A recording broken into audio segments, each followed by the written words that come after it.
একটা সমাধান করা ইস্যু, জুলাই সনদ হলো, তার আইনি ভিত্তি হলো এবং মানুষ সেখানে গণভোটের 70% তার ম্যান্ডেট দিয়েছে। সরকারের দরকার ছিল সদিচ্ছা থাকলে এগুলো নিয়ে কোনো বিতর্ক তৈরি না করে পার্লামেন্টে বিল আকারে উপস্থাপন করা। কিন্তু আমরা দেখলাম সরকার যেই কয়টা বিল অনুমোদন করিয়েছেন তার সাথে সংস্কারের কোনো বিষয় সে খুব বেশি নেই।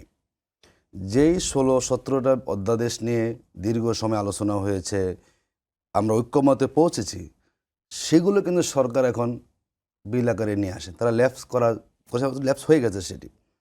এখন পর্যন্ত কি মনে হয় সরকারের সদিচ্ছা বোঝা যায়? আমাদের জুলাই বিপ্লবের পরে জনগণেরই দাবি উঠেছে যে আমরা রাষ্ট্রটাকে মেরামত করতে চাই, সংস্কার করতে চাই। যার জন্যই তো সংস্কার কমিশন হয়েছে, অনেকগুলো সংস্কার কমিশন গঠিত হয়েছে। সেখানে রাজনৈতিক দলগুলো সেখানে সম্পৃক্ত ছিল এবং তারা ঐক্যমত পোষণ করে স্বাক্ষর সেখানে করেছে। তো যেই জুলাই সনদে আপনি স্বাক্ষর করেছেন অক্ষরে অক্ষরে পালন করবেন, আবার যেই জুলাই সনদের ভিত্তিতে জনগণ গণভোটের রায় দিয়েছে সেই গণভোটকে আপনি অশ্রদ্ধা কেন করবেন?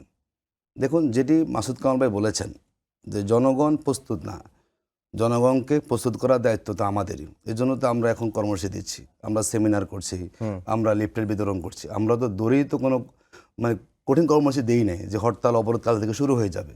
আমাদের দায়িত্ব জনগণের কাছে যাওয়া, জনগণকে বোঝানো যে সরকার এই 51% মানুষের সমর্থন পেয়ে তারা যে উল্টো দিকে হাঁটা শুরু করেছে। জনগণের দাবি ছিল সরকার সঠিক পথে চলবে। আমরা দেখলাম সরকার জনগণের মূল ইস্যুকে আড়াল করার জন্য নানা ওনারা এখন কার্ড খেলতেছেন।